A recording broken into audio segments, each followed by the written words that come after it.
Olá, sejam bem-vindos. Meu nome é Paula, eu sou graduada em História e a aula de hoje é a expansão do islamismo. Observe as imagens. Aqui nós temos uma imagem da Caaba rodeada por fiéis. A próxima imagem é a imagem de um grupo de terroristas. Qual a ligação entre as duas imagens?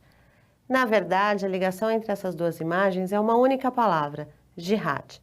Quando você ouve falar em jihad, normalmente essa notícia vai estar associada a atos terroristas, sempre que é veiculada alguma coisa na mídia, seja impressa ou seja televisiva, ela vai estar vinculada a terrorismo. Será que é isso mesmo? Será que a palavra jihad só significa terrorismo? Será que é a única conotação dessa palavra?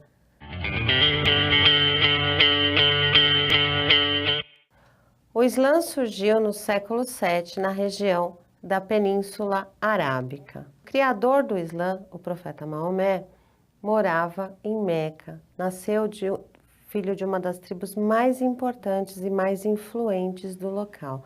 Tinha uma vida econômica e social muito confortável. Por volta dos 40 anos, ele começou a ter visões e ouvir vozes. Tanto essas vozes quanto essas visões traziam a mensagem de um Deus único. É importante não esquecer que a sociedade de Maomé era politeísta, não eram monoteístas. E essas visões apontavam justamente para essa mudança de polo, de uma sociedade politeísta para uma sociedade monoteísta.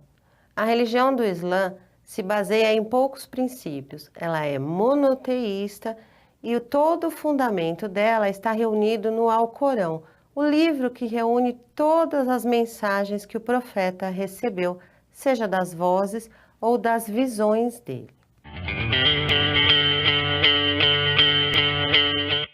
Maomé e seus seguidores primeiro estavam estabelecidos em Meca.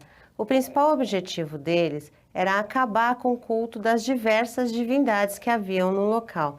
Obviamente, a elite de Meca não ficou satisfeita com a pregação sobre um Deus único, porque eles ganhavam dinheiro com a peregrinação que era feita às várias divindades que existiam no local. Maomé e seus seguidores vão começar a ser perseguidos, o que vai ocasionar a fuga para uma outra cidade, a cidade de Medina. A princípio, a questão foi mais militar. Eles conseguiram se estabelecer através de ações militares. Depois, através de acordo com os líderes dos locais, a situação foi se estabelecendo e Medina passa a ser o primeiro centro islâmico reconhecido de fato. Depois de algum tempo, Maomé e seus seguidores vão deixar Medina e vão retomar Meca, onde vai se estabelecer o principal polo islâmico. Jihad é uma palavra que, dentro do conceito muçulmano, quer dizer esforço para Deus. O que significa isso?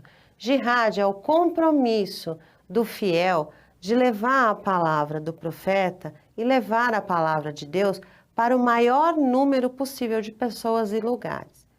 A jihad pode ou não ser violenta. Não existe uma indicação para que ela seja violenta, mas ela pode efetivamente ser parte de ações militares, para que o esforço seja reconhecido.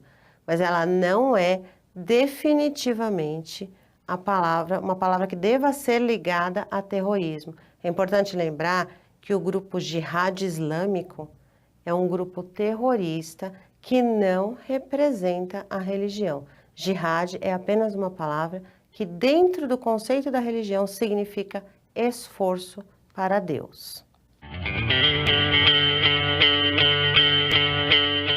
A morte de Maomé ocasionou disputas internas pela liderança. Maomé não havia indicado claramente um sucessor e nem havia no Alcorão nada que tratasse do problema. Surgiram então duas posições diferentes a respeito do tema. Os xiitas afirmavam que a sucessão deveria ser hereditária, ou seja, destinada aos parentes do profeta. Esse grupo era a minoria. Já os sunitas defendiam que o fiel poderia liderar o Islã desde que fosse aceito pela maior parte da comunidade. Esse grupo era e ainda é maioria. O genro de Maomé consegue assumir a liderança do Islã em 656. No entanto, as disputas pela liderança já eram muito profundas e ele encontrou dificuldades em manter a liderança. Foi assassinado em 661 e a partir desse período vão surgir as dinastias no Islã. A dinastia Omíada governou até 750 e foi o período de consolidação de um Estado centralizado. O controle, a princípio, era militar, mas com o passar do tempo, a elite muçulmana passou a adquirir terras e explorar o trabalho das populações locais. Os nativos que não quisessem se converter não eram obrigados a isso. No entanto, uma série de medidas atrativas acabou levando à conversão de muitos nativos. Apesar de serem aceitos dentro do Islã, os novos conversos ao islamismo, eles não tinham os mesmos direitos, quer dizer, eles não podiam, por exemplo, integrar o exército, não podiam exercer alguns cargos e principalmente nenhum cargo político. Em 740, eles foram liderados por um parente distante do profeta e começaram uma rebelião, uma revolução. O que eles queriam? Reconhecimento de direitos. É a partir daí, a partir dessa revolta, que vai surgir a nova dinastia, que é a Abássida. Nessa dinastia, muçulmanos árabes e não árabes, ou seja, os novos conversos, vão passar a ter igualdade de direitos. É importante lembrar também que o islamismo não é só uma religião.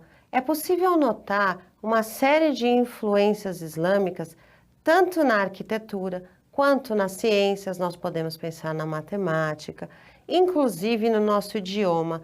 Você já parou para se perguntar quantas palavras do nosso idioma têm influência ou raiz árabe? Se você fizer uma pesquisa rápida, você vai descobrir que não são poucas.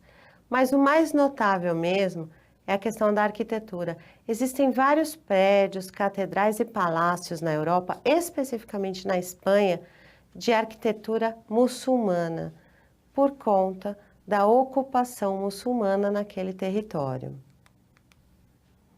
Gostaria de finalizar pedindo a vocês que leiam todos os materiais da unidade, façam suas atividades com bastante seriedade. Foi um prazer, até a próxima!